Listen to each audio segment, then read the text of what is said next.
And good morning. Ambulance workers have been up all night working without pay to help the injured and the dying at the M25 car crash which killed 5 people. Their dedication to duty overcame the bitterness that they feel at the government's handling of the ambulance dispute, which has now dragged on for 18 long weeks. This morning, we're talking to them and to other ambulance staff and to members of the public to see whether the service will ever be healthy again.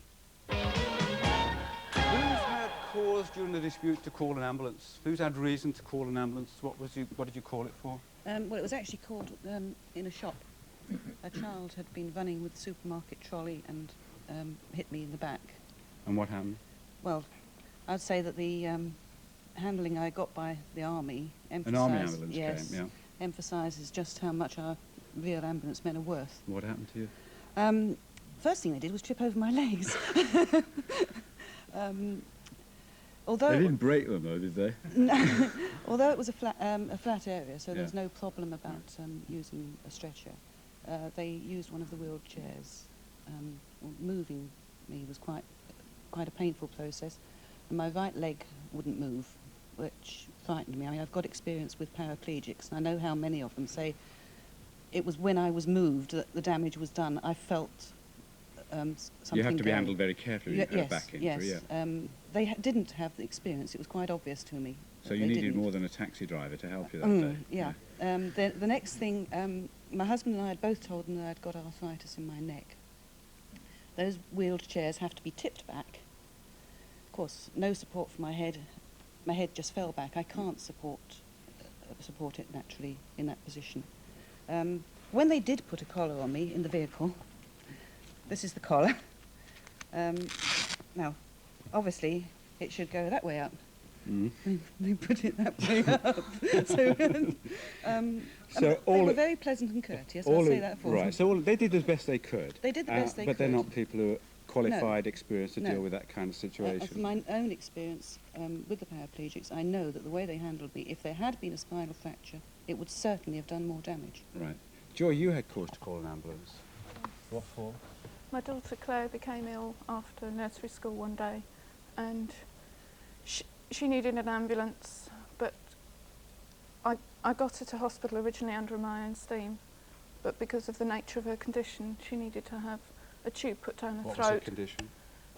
They believe it was croup. Yeah. They're still doing post-mortem to find out the true result.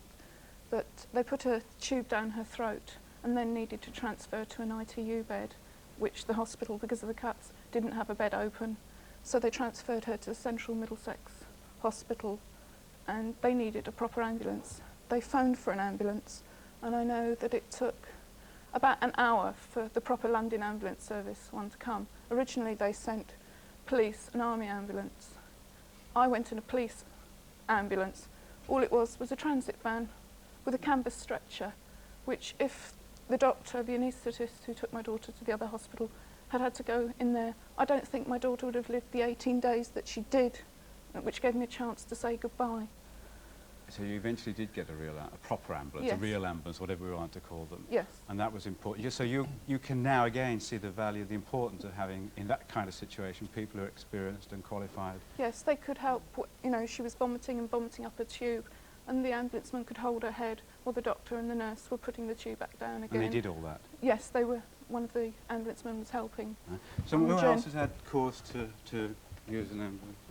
I had to call an ambulance just before Christmas for my daughter, who is prone towards febrile convulsions. She was very hot. I phoned the GP and he said, get an ambulance. Fortunately, the day before on the streets, I'd been given the local station number, so I dialed that number. Within 5 minutes, they had a staff car out to me. And they had her in hospital pretty quickly. She's fine, fortunately. But within minutes, I hadn't even had a chance to phone my husband at work to tell him I was taking her in. Are people dying as a result of the ambulance dispute, John? Are people dying? There's no doubt about it at all that they are. If I could give just one example that we've dealt with at my hospital, a lady of 54 who suffers from asthma developed an attack of asthma just before Christmas, and her husband dialed 999.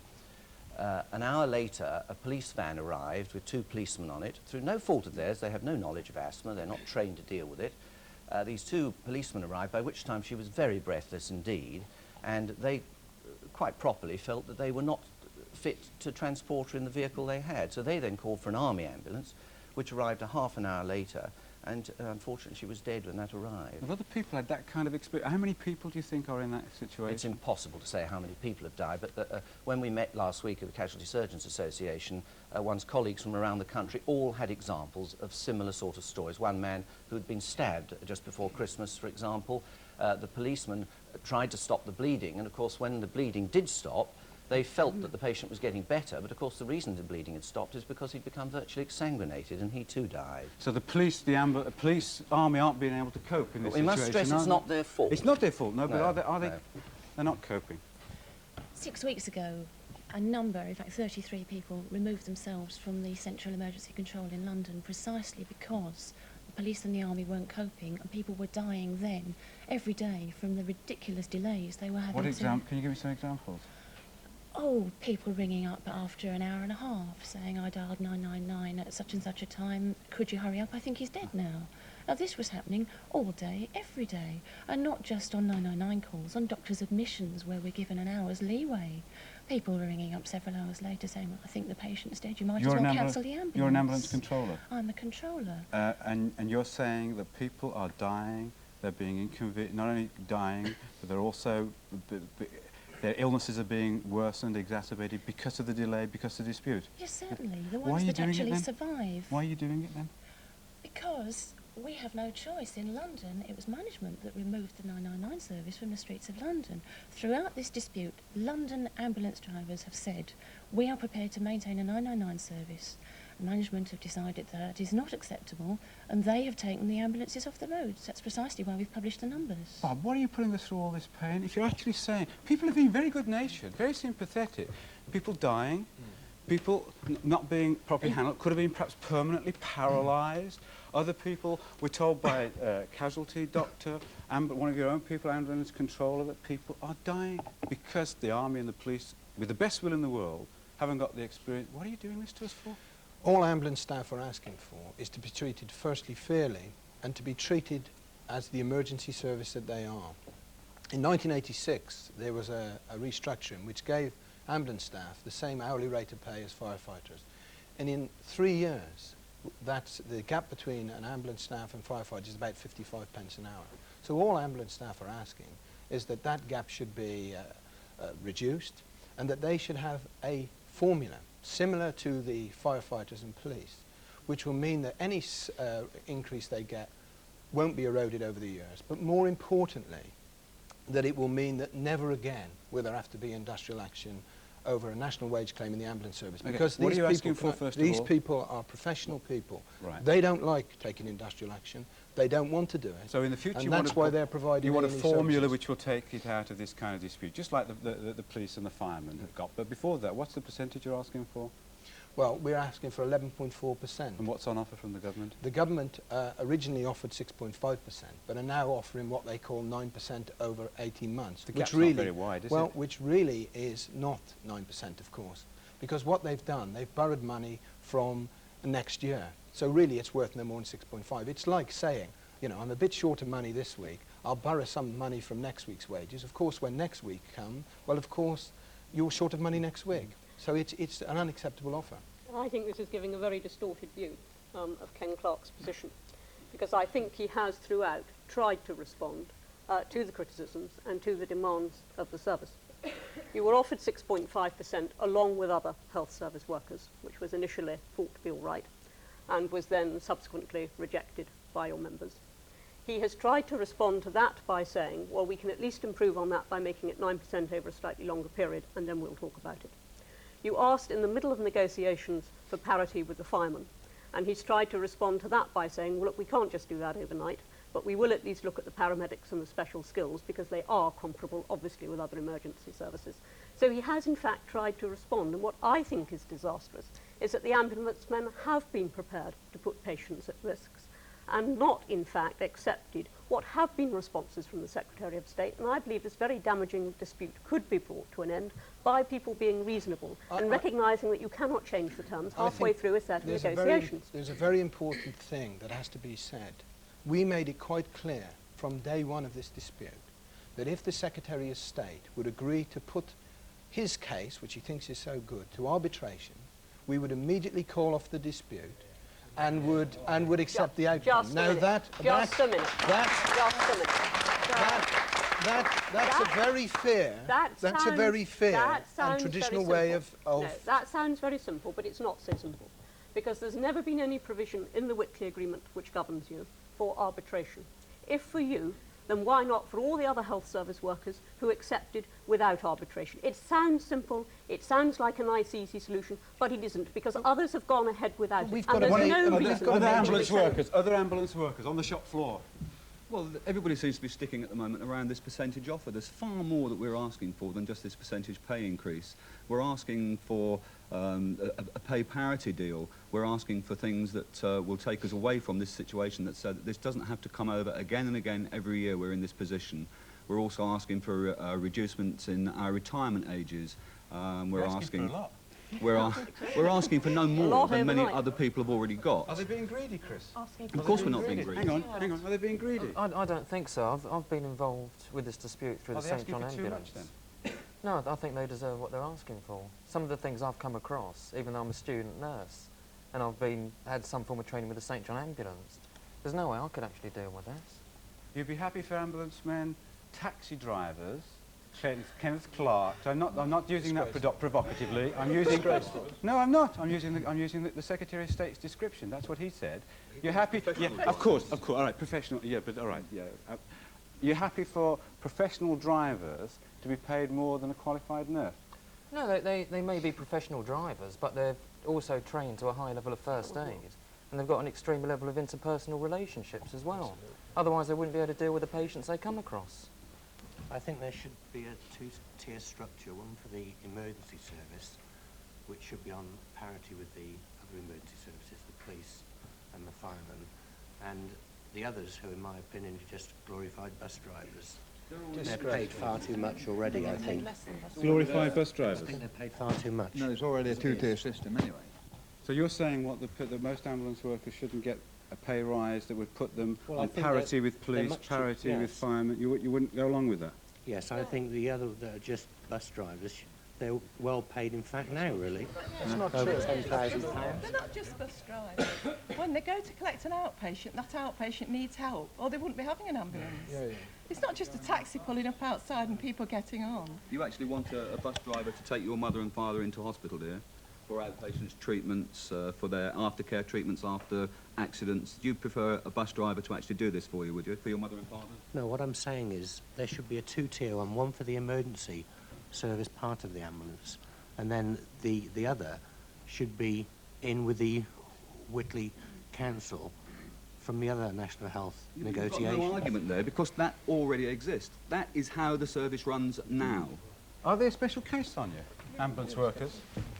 Well, I can't really see what the emergency is about a parked car, a stolen car, a burglary. I can't see what the emergency was that had all the police officers out on the streets checking our car tax as we drove in here. Right, I would say that a policeman runs a very substantial personal risk. Almost so do ambulance men, and they don't actually have walkie-talkies. Whereas, in fact, almost the only time that ambulance men run very high personal risks is if they are attending a very serious emergency accident, What about AIDS? Which is actually bringing immediate danger. Whereas firemen and policemen run huge personal risks. Now, I'm not saying... Rubbish. One at a time. That is absolute rubbish. There are time and time I've walked into domestic disputes with people with knives, handguns, people who just want to hit me because I'm in the way. You're an ambulance driver, Ken. That's right. And you don't have a walkie-talkie? That's right. And that happens every other day. Or a truncheon or anything? Not occasionally.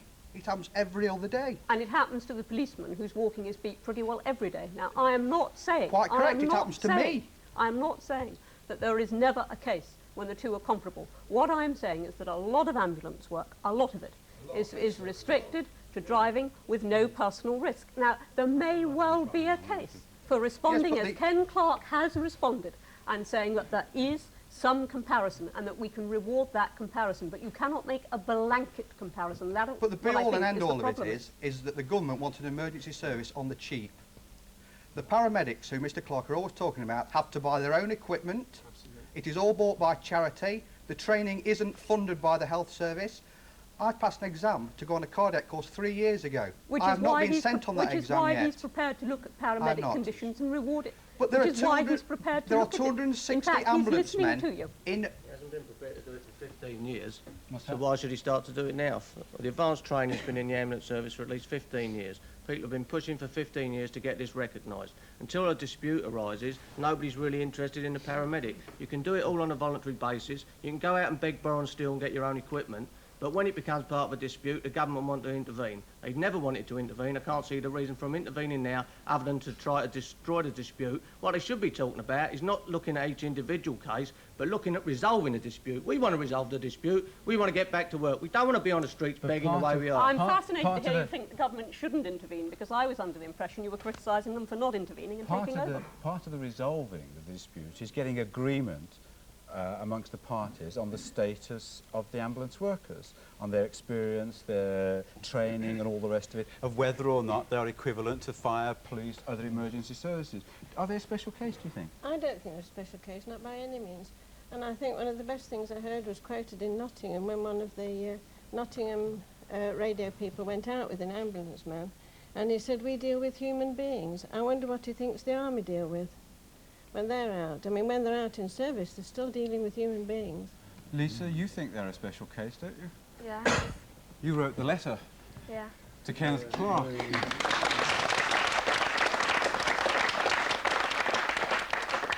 Why do you think they're a special case, and what did you say? Because they help people stay alive when you're taking them to hospital. Not many of the army people are doing that because they don't know how to. They're not that highly qualified. And what did he say to you? Well, he didn't write to me personally, just to the Nottingham Evening Post. That's where he wrote to, but not to me, and I was quite angry about that. You feel your dad's sitting next to you, a dad who's already put his case for ambulance people, workers being special. You feel they are special, obviously because it's your dad, but also because they are dealing with people saving lives in emergency situations. Yeah. And we've got two people who've just this minute arrived from that, haven't we? Why don't you come on, Julie, isn't it? Steve, come on. Straight from the M25, where they've been doing precisely that.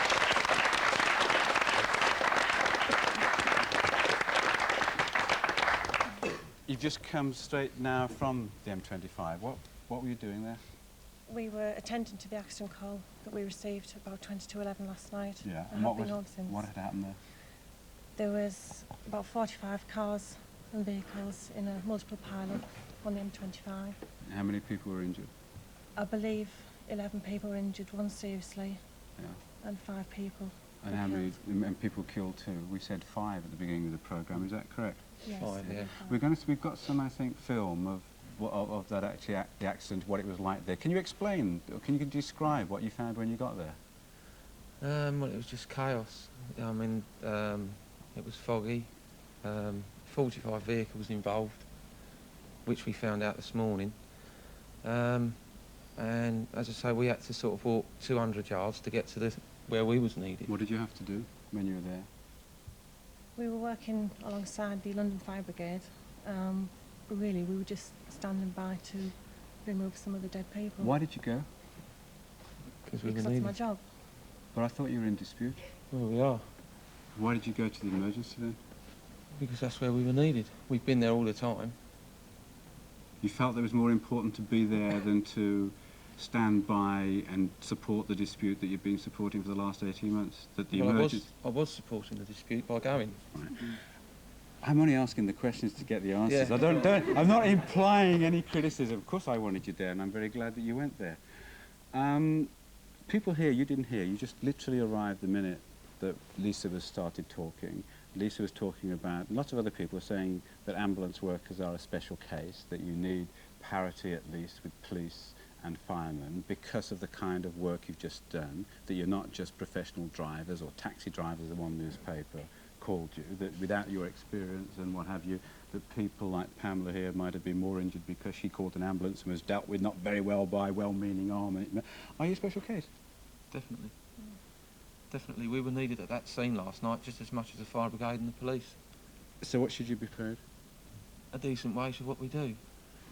a decent wage for what they do. They were there last night. What were you saying? They're not a special case? Well, I believe the actual paramedics and other ambulance men which do the emergency part of the service are a special case, and they should get parity with the police and with the firemen. What I'm against is the vast majority of them who are not qualified to act in the emergency service are nothing, in my opinion, than just bus drivers, and they shouldn't get the money that they're earning. They're earning far too much already. 85% of the population don't think they're bus drivers. What an insult. I mean, you're levelling at people that are so caring. How can you dare talk like that? That's a double insult to people. They do a most worthwhile job. That is a... Sir, I think I take great offence there.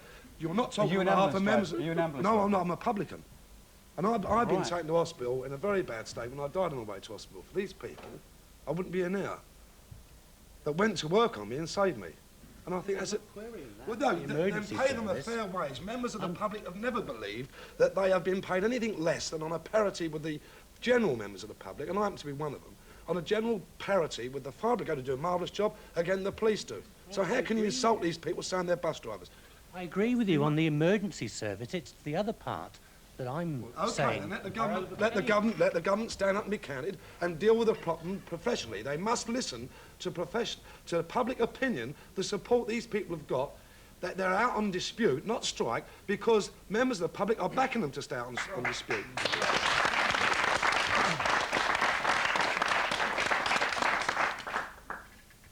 I think that you're not looking at this constructively. The 85% of the public think that the health service is some sort of sacred cow that can operate completely regardless of financial restrictions or any sort of efficiency. Now, I worked in the health service until I left in disgust in 1978, and you must know that there is an enormous amount of inefficiency and waste of money in the health service, which, if applied in a proper manner, would give everyone in the health service an increase in pay. Between 1974 and 78, the number of administrators and clerical workers increased by 65%. So what should we do now today with the ambulance workers here who are saying they're not paid as well, their skills, their experience, their expertise is inadequately recognised, that they not only want a substantial pay increase, 11.5%, but they want parity with police and firemen, and they want a formula which will stop us having to have a programme like this discussing the pros and cons of ambulance disputes in the future. What do you say to them? Then I say let them, with other health service workers, look at means of increasing efficiency in the health service so that that money is available. You've got to find your own pay increase, Chris. Yeah, it's a nonsense in that we've got an emergency service. We've had people talking about the taxi end of the service, the non-emergency side. It's already two-tier now. But it's not just an insult to the non-urgent drivers and staff, but it's an insult to the patients that they carry as well. I mean, does people say that cancer patients, renal dialysis patients are not have to be handled and treated in a particular way? We've already got a two-tier service. Sandra, you're one of these people, aren't you, who are taxied around? Well, if I went on any sort of public transport, I'd be killed instantly, probably. Right. Because the way people pick me up is really important to the quality of my life. And no Joe Bloggs can pick me up. So and I wouldn't let no Joe Bloggs pick me up neither. So you're taken to and from hospital regularly because you're needed to by professional ambulance workers, drivers, and it's important to you that they know that condition? Well, all the time that they're on strike, my life's at risk, but I'm with them. Because the way I see it is if they don't get their money, then what are they doing the job for? Anne? I think that if the ambulance workers do care as much as they say they do and as much as I like to think they do for patients, then we wouldn't be having this damaging level of industrial action. I also think that it has been extremely selective this morning in the cases that we've had. They have all been genuine emergency cases and cases where people did need specialised handling. No. There is already, sorry, let me finish, no, there is already an interchange between the voluntary sector and some ambulance drivers with regard to walking cases. So there is a level where the specialist skill is not as high as in other cases, and that has got to be recognised. And what I would say to the ambulance men is, if you care, and I believe that you do, let's end this dispute. Let's stop talking about a complete package overnight. Let's analyse the various parts of that package you've put forward on which there has already been some movement, and is the difference between 9% and 11.4% worth putting people at risk like some? Yeah, it is worth putting people at risk. The simple fact is, my life's at risk. Would you work for nothing? I wouldn't Would you work for nothing, but I wouldn't. That's what they're doing. They're not now, being isn't it? asked to work for nothing. They are not being asked to work for nothing. They are not being asked to work for nothing. That is a patent. And let me ask you one simple question.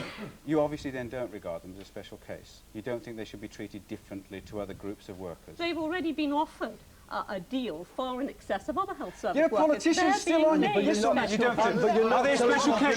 Hang on. Are you special case? Yes, we are a special case, and talking about the emergency side of the ambulance service, let's remember that we're talking about 80% of ambulance staff are fully qualified to deal with every kind of emergency situation.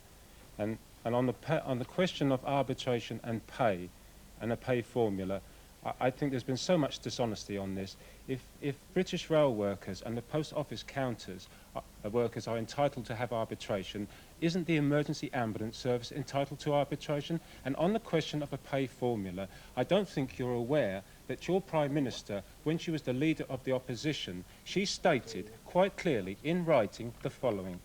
In all the comments you made during the firemen's strike, Mrs. Thatcher linked her remarks not just to the firemen, but to what she and you call the emergency services. All three deserve to have their pay negotiation put outside the arena of industrial dispute by being given firm and automatic linkage to national price or wage rises. Mrs. Thatcher agrees with you about this. Now, if she can say that when she's the leader of the opposition, why hasn't she got the honesty to say that now? For the very simple reason that when she was the leader of the opposition, she wasn't faced with implementing the Clegg report, which did a complete and thorough review and did not recommend that. Now, that was an independent report. You're always asking the government to take note of independent reports. It did. Mrs. Thatcher did. That was why there was a change. The amount of times the government has reorganised the NHS, they've wasted so much money on different reports. I mean, I am a nurse and I've worked in the health service for 8-9 years now.